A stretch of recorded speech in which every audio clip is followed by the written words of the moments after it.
my own name. So I don't think I would say that everything happens for a reason, but I do believe that the universe is strange and has a fickle sense of humor, and sometimes leaves you these kind of gifts that aren't, maybe you wouldn't know at the time, but I want to share with you.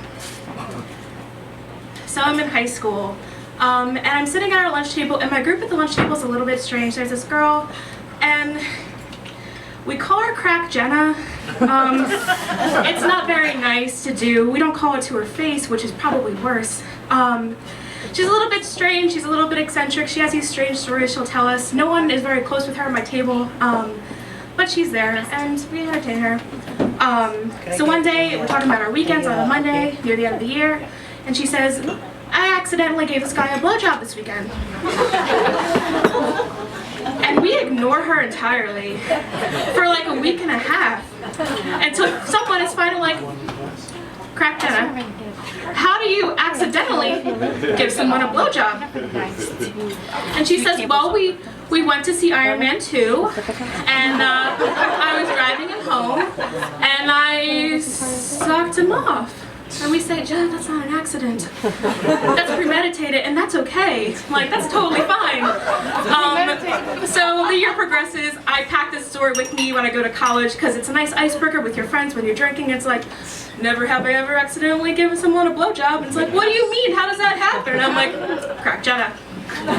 So I'm telling the story to a boy from my English class. Not in English class, that would not be appropriate. I did go to a Catholic school. And I'm saying, oh, you know so-and-so from my school? She's like, yeah, you know so-and-so from my school. And I'm like, oh. We go back and forth, and I say, oh, do you know this girl Jenna? I don't call her Crack Jenna because that's not her God-given name. And he says, yeah. And I'm like, I have a funny story about Crack Jenna she said one day she accidentally gave this guy a blowjob, and he says, how do you mean? And I tell him the story, and he says, that was me. And I say, you're gonna sit down right now. You're gonna tell me your side of the story. I need to know all the details. You don't understand how important this is to me. And he says, I'm gonna call the cops.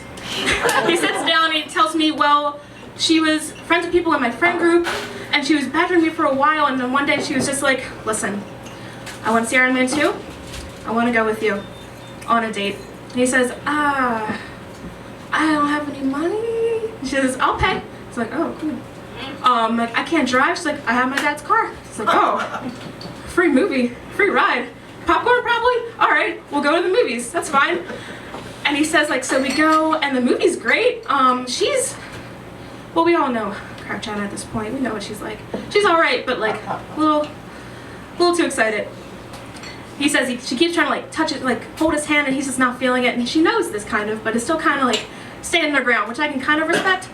And he says they're on the way home. They get back in the car, and she like just kind of makes this move, and like he tells me it's like she just kind of went down. I don't know. And I'm like, oh, like must have been kind of uncomfortable. Like was it good at least? And he's like, no. At one point I just was uncomfortable. I didn't really want to be there, and I just kind of tapped her out, like tapped the back of her head and was like, can you just take me home? And she said, yeah. And they're driving, and she says, do you mind if we stop at McDonald's so I can get something to eat? You can get something? And he's like, all right, sure, I don't mind. And they park, and she looks at him and says, you're really not going to do anything? He says, I'm sorry, I'm just not really interested. And she like starts like looking through her wallet and takes out some cash and is like, can you give me some McNuggets and I'll take care of myself in here? And he's like, I said like, what? How do you respond to that? He's like, I had to say yes, I already denied her like twice. So I got her some McNuggets, and I waited for her to tell me she was done kind of, and she drove me home, and I haven't seen her since. And I thank God every day for that story.